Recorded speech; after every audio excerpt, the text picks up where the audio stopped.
Hi everyone, hope you are doing well from wherever you're watching this channel, depending on your time zone.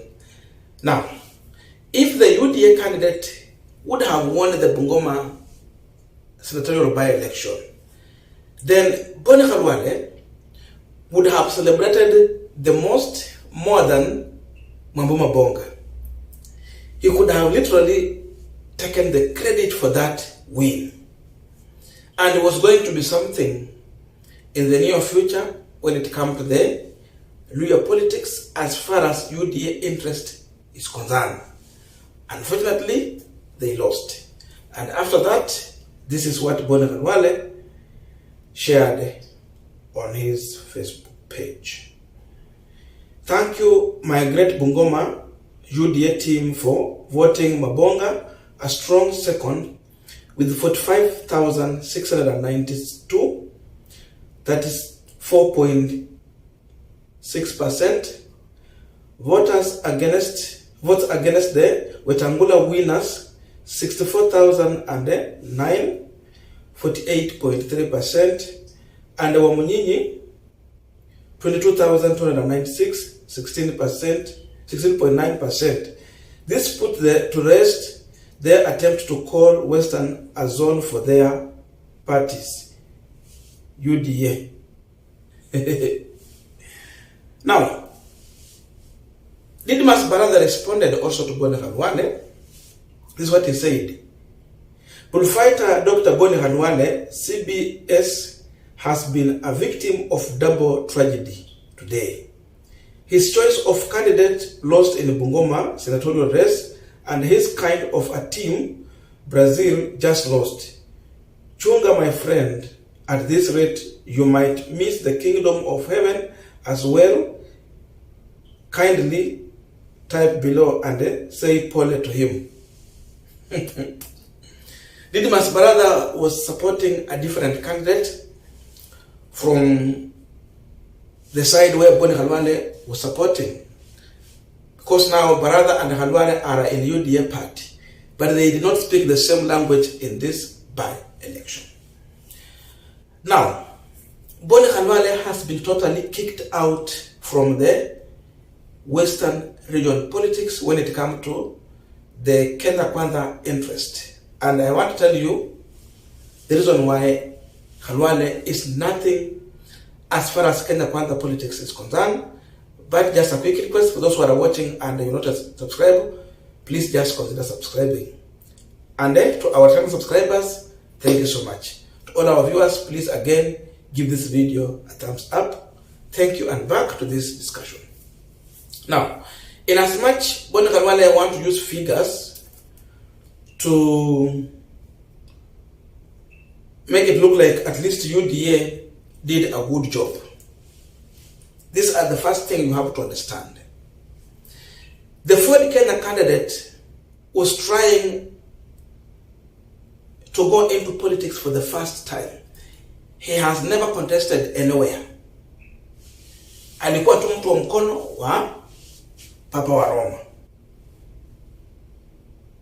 This was the first time he was going to contest. So that tells you that he was contesting against two veteran politicians, Mwambuma Bonga and Wafula Wamunyinyi. They have served in the office below, severally. But for the Ford Kenya candidate, this was the first time. So already, these people had an advantage over the Ford Kenya candidate. And again, beside this, you can see, in as much these two are politicians with reputation, the truth of the matter is that for you to equalize what Wafula Wakoli got, you have to take what Mwambuma Bonga got, add to what Wafula Wamunyinyi got. You will get something like 65,000 votes. 67,000 votes. And you see, Wakoli got to a tune of 65,000. So you have to take these two, their total votes, to equalize what the Ford Kenya candidate got. That means these people lost badly. In as much as Khaluale want to paint a picture like they played a better game, they have tried. If this one was with a difference of like 5,000 votes, then we will say Khaluale really played a very critical role. From now going forward, William Ruto will never engage Boni Khaluale when it comes to Western region politics. Khaluale has proved that he cannot deliver to William Samoei Ruto. So Ruto has sent back to the drawing board. Now going forward, he will consider to engage Papa Waroma.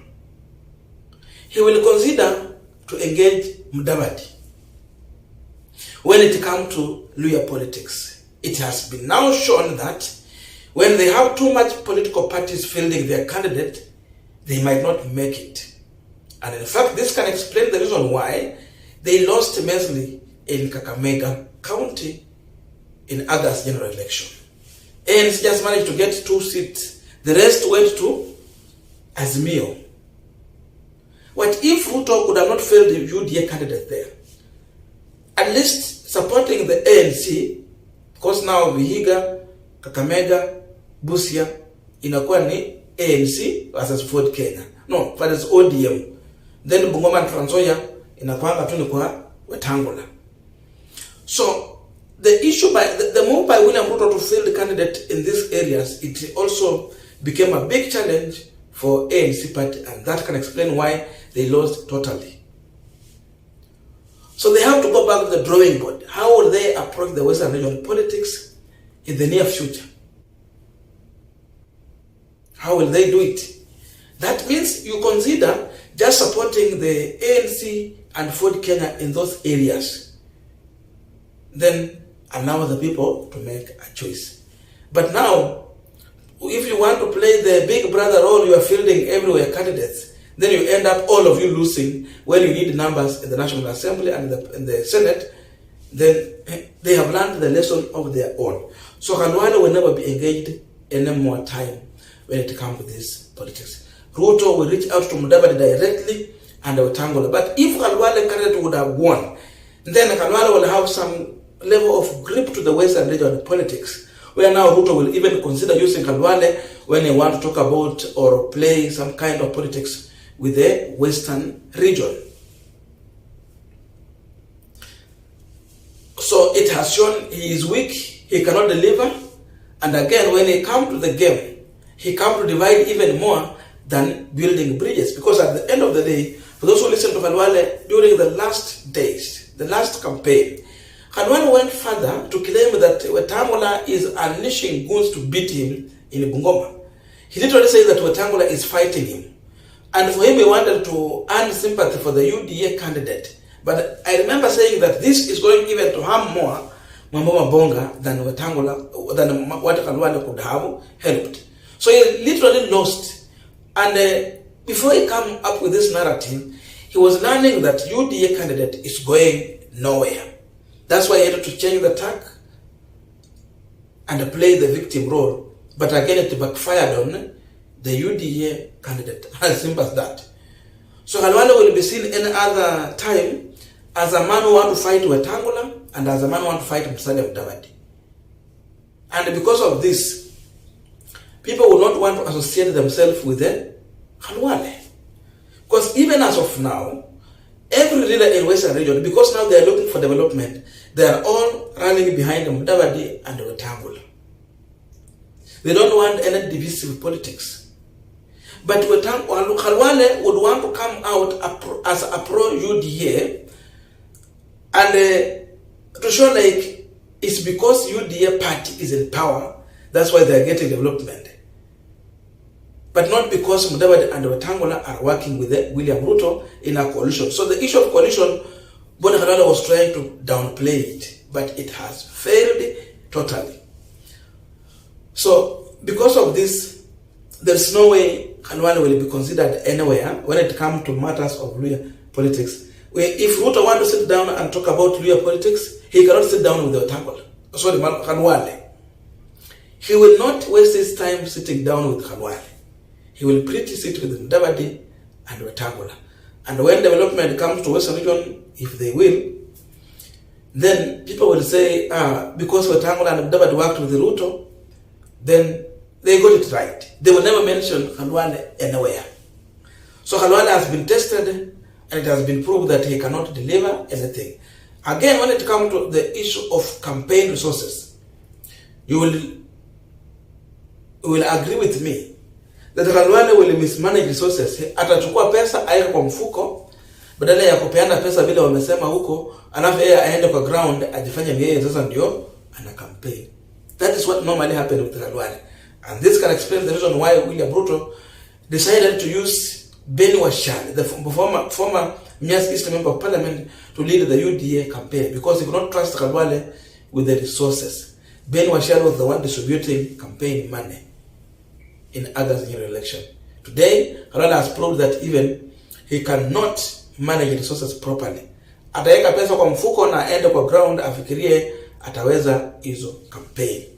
So all this, it has made Boni Khaluale to look like a betrayer within Kenya Kwanza.